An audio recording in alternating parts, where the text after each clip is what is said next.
Hey, what's up guys? Today, I'll show you a horror film, Anything for Jackson. Spoilers ahead, watch out and take care. The movie begins with an old married couple in their modern house. The wife cleans the countertop while the husband eats the wife's food. The wife looks at the clock and she tells the time to the husband. The two quickly leave their house and they return seconds later with a woman. The husband drags the woman inside to a room and shushes her screams with his hand while the wife quickly shuts the door. Afterward, the woman wakes up to a little boy caressing her face. The woman tries to talk, but a piece of cloth suppresses her while her hands and feet are tied to the bed. The wife sees the woman, so she calls the husband, and she reads a letter to the woman named Shannon. It turns out that Shannon is pregnant and the husband is her gynecologist. The wife apologizes for kidnapping her, but she informs Shannon that even if she begs repeatedly, they will not let her go until they finish what they need to do. After reading the letter, the wife instructs the husband to go out while she takes out Shannon's gag. Shannon immediately screams for help, while her cries for help turn into waste. The wife is on a phone call with the husband, and he tells her that Shannon's screams cannot be heard downstairs. After that, the wife drops the call, and she informs Shannon that they made the room soundproof. Shannon is confused and scared, so she asks the wife why they kidnapped her. So the wife explains that Shannon's body will be the host for them to get back their grandson, Jackson. Shannon sees the little boy that woke her and asks if it is Jackson, which causes the wife to gasp in happiness. The wife sees Shannon's confused face, so she explains that Jackson is already dead, which causes Shannon to scream in horror as she sees a ghost. After that, the wife leaves Shannon crying and screaming for help. Meanwhile, the wife happily informs the husband that Jackson lets himself be visible to Shannon, which is a good thing. According to the books, it is a good sign when the spirit shows itself to its host. The husband wants to stay at home because of the news, but the wife reminds him that they need to do their daily routine to avoid suspicions. Outside, the husband sees the snowplow operator getting ready to do his work, but the husband lies to him that the wife is sick, so he cannot proceed to do his job, which creates loud noises. Meanwhile, the wife returns to Shannon's room and finds pills and a cell phone among Shannon's jacket. Then the wife leaves for a moment, which allows Shannon to call for help. But unfortunately, the wife returns and she takes the phone away from Shannon. The wife uses the camera hidden in the teddy bear to check her password and unlock Shannon's phone. And she updates Shannon's social media accounts to hide the fact that she is kidnapped. Meanwhile, the husband deals with the nurse's questions about Shannon because Shannon is supposed to come in that day for her appointment. The husband lies to the nurse that he saw Shannon earlier and that Shannon said she could not make it to her appointment. Later that day, the wife performs a satanic ritual in front of the husband. The wife cuts herself, drops her blood to the dead crow, and cites a prayer from an ancient spellbook. Suddenly, the crow comes back to life, which makes the wife happy because the spell worked and they can use it to bring back Jackson. Afterward, the husband and the wife go to the library to meet up with other cult members and perform a ritual to hail Satan. The scene changes and a flashback shows the husband informing Shannon that she is pregnant. That is the day when the husband chose Shannon to be the host to get Jackson back. Back to the present day, Shannon wakes up, coughs up blood, and sees the husband and the wife with her. Then the husband and the wife go to the foot of the bed, where a satanic symbol is drawn on the floor. They take out a knife and cut themselves. They proceed to pour their blood onto Jackson's toy, which bewitches Shannon. Then the wife cites a prayer from the spellbook to bring Jackson's spirit into Shannon's unborn baby. However, a demonic beast appears instead, which causes the wife to scream in horror. The wife hides her face because of fear while the husband watches the demon looks at Shannon's body. But the demon does not do anything and vanishes into thin air seconds later. The husband immediately goes to the wife and they check Shannon and her unborn child's pulse. A sigh of relief comes out from them, as Shannon and the fetus are still alive. The wife believes that Jackson replaces Shannon's unborn child and soon he will come back to them. The following day, the husband wakes up and he sees the wife in the bathroom. The husband talks about last night's event when his phone rings and he hears the wife's voice on the other line. The husband realizes that the woman he is with is a ghost, so he gets out of bed as the ghost finally turns around to him. It is an old woman who violently flosses her teeth to the point that it falls out one by one. So the husband repeatedly screams the wife's name as he watches the ghost walks towards him. Then the ghost suddenly stops walking and runs towards the husband. But luckily, the wife hears his screams and appears in the room. Later that day at work, a detective interrogates the husband about Shannon, so the husband tells the same lie he told the nurse. After that, the husband immediately calls the wife and informs her about the detective and his lie, which upsets the wife because the husband gave the detective a reason to investigate their neighborhood. Then, a loud knock on the front door interrupts their phone call, so the wife goes downstairs to open it. A kid is doing the trick or treat and dressed as a ghost facing her. But the wife is oddly scared to see the kid, and she closes the door.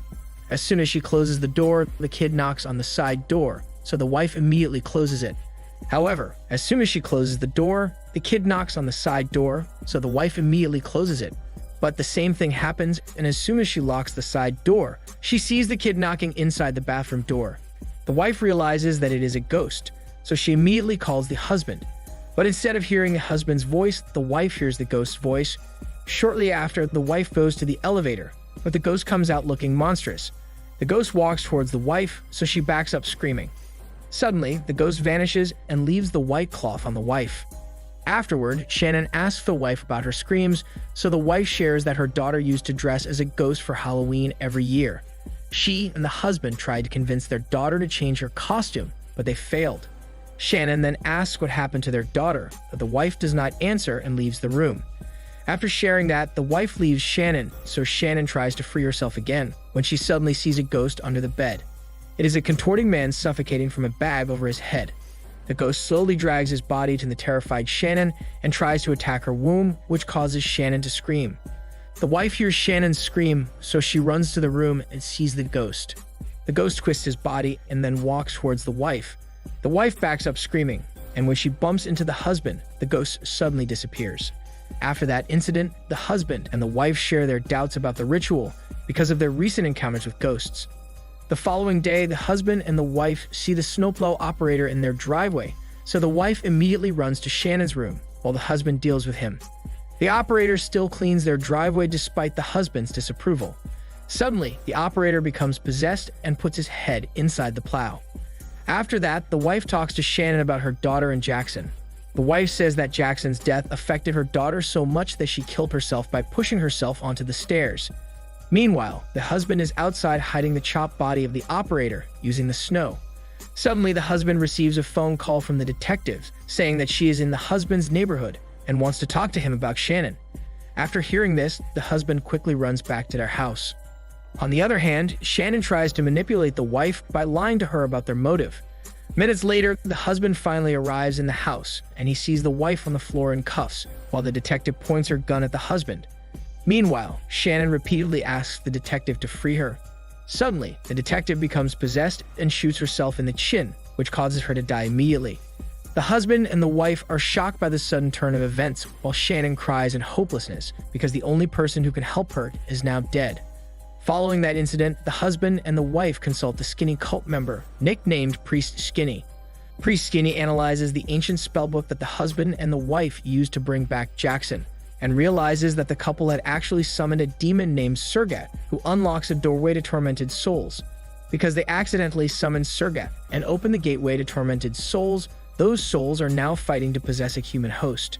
The husband and the wife let Priest Skinny see Shannon, and Priest Skinny informs them that he can still complete the ritual correctly, although it would cost another life for Jackson to come back. The wife and the husband are desperate to get Jackson back, so they do not care whether Jackson's returning cost another life. Later that day, Shannon attempts to reason with the husband, but the husband is remorseless about the lives taken just to bring back Jackson. The husband shares that the wife could not handle the death of her daughter and Jackson, and he loves her so much that he joined the wife in making a deal with the devil. Right then, the detective's spirit suddenly comes and shoots herself in front of the husband, which means she is another ghost that haunts the home now. Meanwhile, Priest Skinny is in his mother's house studying satanic books. The following day, Priest Skinny returns and guides the husband and the wife on completing the spell. Priest Skinny spreads salt inside the room so as to keep the haunted ghosts away from the ritual. After that, Priest Skinny takes the husband outside to put dead rats around the house. Meanwhile, the wife draws a pentagram symbol on the floor while Shannon continues to manipulate the wife's emotion towards her. Shannon lies that she wants to be a part of Jackson's life and that the wife would be a great grandmother. The wife feels grateful for Shannon's words, and then she goes down to get food. As soon as the wife leaves the room, Shannon quietly frees herself from the cuffs, and then she pours water into her dress and tells the wife that her water broke. The wife immediately calls the husband and priest Skinny back to the room to complete the spell, while Shannon acts like she is in labor. Priest Skinny immediately cites a spell from the ancient spellbook, while the husband answers the phone call from their cult leader. The cult leader, however, frantically informs the husband that Priest Skinny had killed his mother last night. The husband quickly drops the phone call but tells the wife to continue to act normal, even though there is something wrong with Priest Skinny. Suddenly, Shannon breaks free, holds the wife hostage, and asks the husband to undo the chains on her feet. Priest Skinny immediately warns the husband not to let Shannon free, but because the husband loves the wife so much, he frees Shannon. So Priest Skinny quickly stops the husband, and then he mercilessly stabs the wife. The husband quickly catches the wife, while Priest Skinny performs a prayer to invite the demon surrogate to take whomever human host he wants. Priest Skinny laughs like a maniac, and he is unaware that Shannon had gotten out of bed. Then Shannon stabs Priest Skinny on his leg. Suddenly, a giggling ghost appears out of nowhere and drags Priest Skinny away. Shortly after, apparitions start to come out because of the summon. The contorted, suffocating man returns to terrify Shannon, while an invisible entity kills the husband. After that, Shannon immediately leaves the room and encounters the giggling ghost, the woman who violently flosses her teeth, the trick-or-treater ghost, and the ghostly detective. Meanwhile, Surrogate is in the room looking at the lifeless bodies of the husband and the wife, and is ready to take their souls. Shannon finally gets out of the house, but then she encounters the ghost of the snowplow operator. Even though terrified, Shannon dismisses it and walks towards the husband's car. The apparitions suddenly recede as Shannon drives away from the house full of nightmares. Shortly after, Shannon goes to the forest and she suddenly stops because there is a ghost standing in the middle of the road. The film ends with Shannon watching the ghost as it walks out. She looks on her lap, realizes that her water broke, and she is now really about to give birth, but not sure whether it's a real child or just a revived soul. This is Daniel CC Movie Channel. Stay safe and enjoy your day.